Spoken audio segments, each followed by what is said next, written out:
Hi students, I'm Miss Mar. Today I'm going to read an ebook for you, The Boy from the Dragon Palace. It's a Japanese folk tale.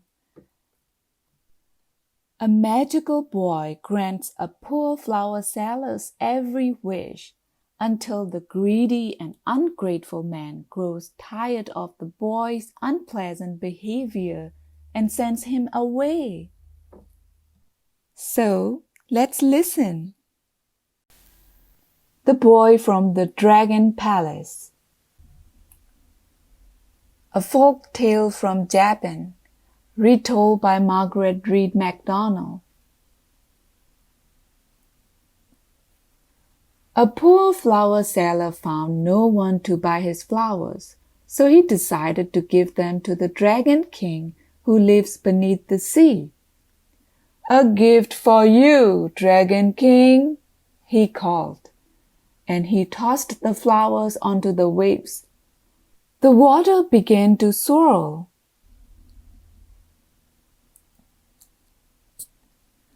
Suddenly, a beautiful lady came up from the sea.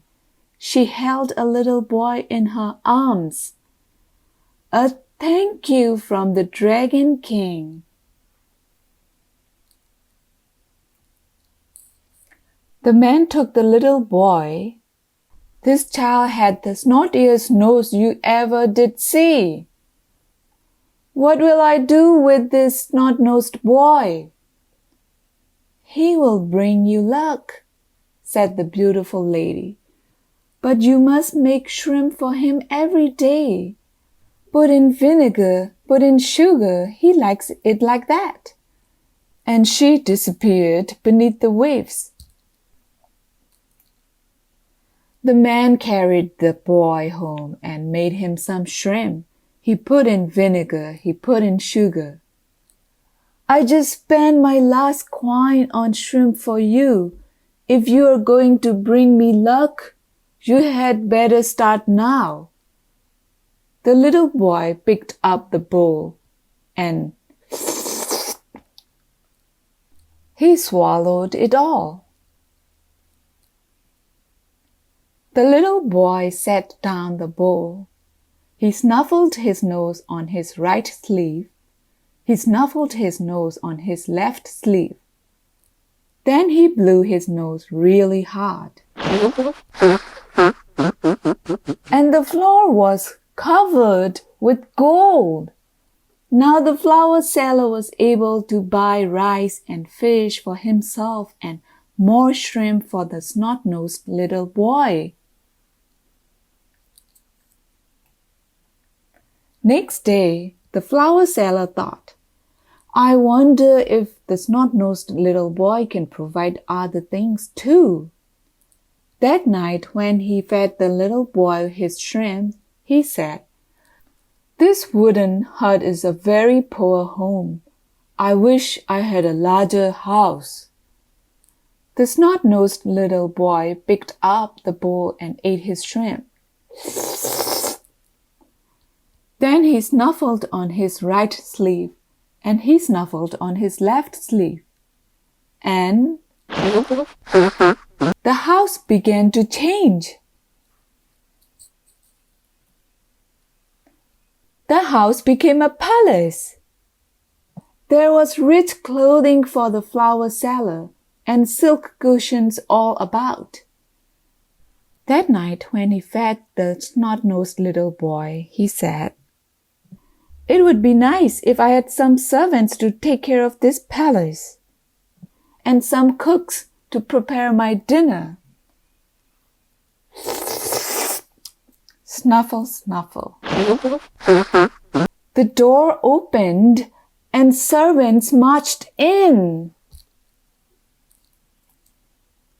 The next night, the flower seller said to the cook, "You make the shrimp for the snot-nosed little boy." The cook put in vinegar, the cook put in sugar, but the snot-nosed little boy refused to eat. So the flower seller had to make the shrimp himself and feed the snotty child. And of course, he thought of something more to ask.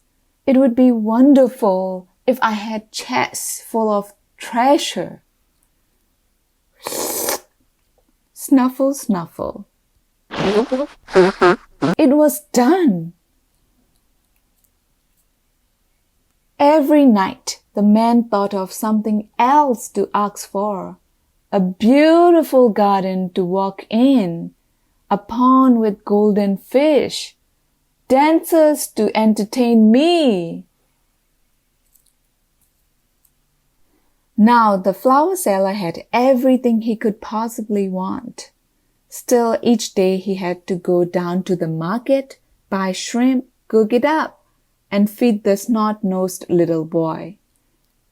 What a nuisance this is! I'm sick of looking at this snot-nosed little child. I'm much too busy to be making shrimp for him every day. And it is so disgusting watching him eat.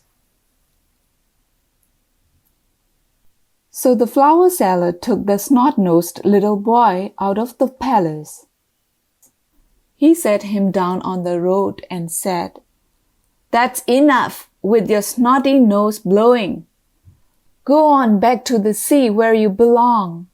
Then he went inside and shut the gate. The snot-nosed little boy looked at the closed door and sadly shook his head. Then he snuffled on his right sleeve. He snuffled on his left sleeve. And instantly the palace disappeared. The garden disappeared. There was nothing left but an old wooden hut and a flower seller who was very, very poor. But down in the Dragon King's palace, the snot-nosed little boy was slurping shrimp. "You just can't help some humans," he muttered. "So true, said the Dragon King. "They always want something more." The snot-nosed little boy snuffled. "And he never once said thank you."